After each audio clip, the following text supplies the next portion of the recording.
At 0217 hours, Kyiv's hidden airfields stirred like a beast waking in the dark. Hangar doors groaned open, releasing bombers and strike drones into the night. Their fuselages glinted with pale moonlight, engines whispering the promise of devastation. Ground crews moved in silence, their faces carved by the glow of control panels, as though shadows themselves prepared for war.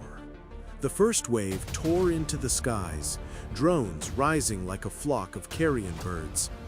They skimmed low across forests and rivers, weaving through radar gaps, vanishing into the abyss.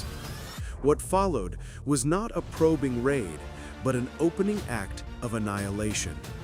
Suicide drones, precision loitering munitions, and cruise missiles surged forward, each one a silent knife aimed at Russia's northern defenses. At Belgorod, radar operators froze as screens erupted with hundreds of blips. A constellation of threats bloomed in seconds. Panic filled command bunkers as alarms shrieked. Missile crews scrambled to their batteries. Searchlights clawed through the night, and interceptors streaked upward, detonating drones and blinding flashes. Yet for every kill, more crept through. Shadows multiplied, racing low toward fuel depots, barracks, and airfields. This was no raid. It was an onslaught, calculated and merciless. Then came the curtain of silence. Electronic warfare units blanketed the spectrum, their jammers pulsing like invisible thunder. Russian radar blinked, then vanished into static. Operators slammed fists on consoles as guidance systems faltered. Air defenses fired into emptiness, chasing phantoms conjured by the storm. Above them, NATO escorts loitered like predators, watching, suppressing, daring Russian pilots to break their cages. Belgorod shuddered under fire. Command cables snapped. Ammunition depots erupted into infernos. Fuel reserves bled flames across the skyline. Helicopter pads disintegrated as swarms of drones tore through soft targets, shattering Russia's ability to sortie reinforcements. Civilians cowered in cellars as shockwaves rippled through streets, each explosion punctuated by the metallic buzz of incoming drones. But this was not random destruction. It was a doctrine unfolding. The attackers carved corridors into the airspace, severing response times, drowning decision-makers in chaos.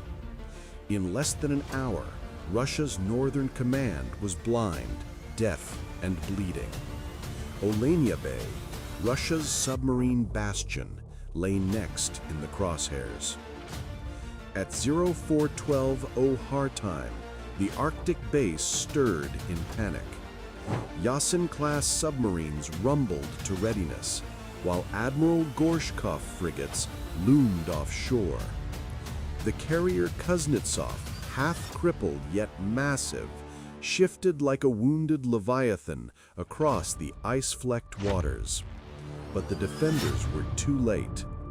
USVs skimmed the bay like knives through glass, detonating against piers, rupturing docks, and cratering fuel reserves.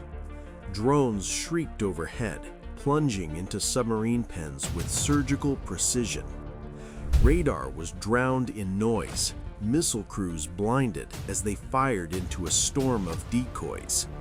The Arctic night burned with blossoms of fire, the bay lit red like the mouth of hell. And then came silence, punctuated only by the groan of ruptured steel slipping beneath the waterline. By dawn, Olenia's defenses were gutted. Command cables lay severed, submarine patrol cycles broken. Russia was forced to scatter its fleet across the Arctic, diluting its power. The Bastion strategy was shattered. Yet the operation was more than destruction. It was a statement. Humanitarian corridors opened in the aftermath. Evacuations were honored, civilians shielded. Where once war left only ruin, this assault left order in the wreckage. Victory was measured not just in steel destroyed, but in legitimacy earned. But the question lingers like smoke. Can any northern base still be called secure? Or will Moscow respond with newer, darker measures, more air defenses, harsher counterattacks, heavier claws to grasp at a slipping Arctic crown? What is clear is this: the battlefield has been rewritten. Drones, sea skimmers, electronic warfare, and coordinated strikes prove that modern war no longer belongs to massive armies alone. It belongs to the swarm, to the shadows, to the unseen hand that suffocates before it kills. Alania Bay stands as the warning, and in the frozen silence that followed, the world learned how fragile power truly is. This is Military Secret Zone, where the shadows of war are revealed. Like, subscribe, and stay with us, because in every silence, another secret waits to be uncovered.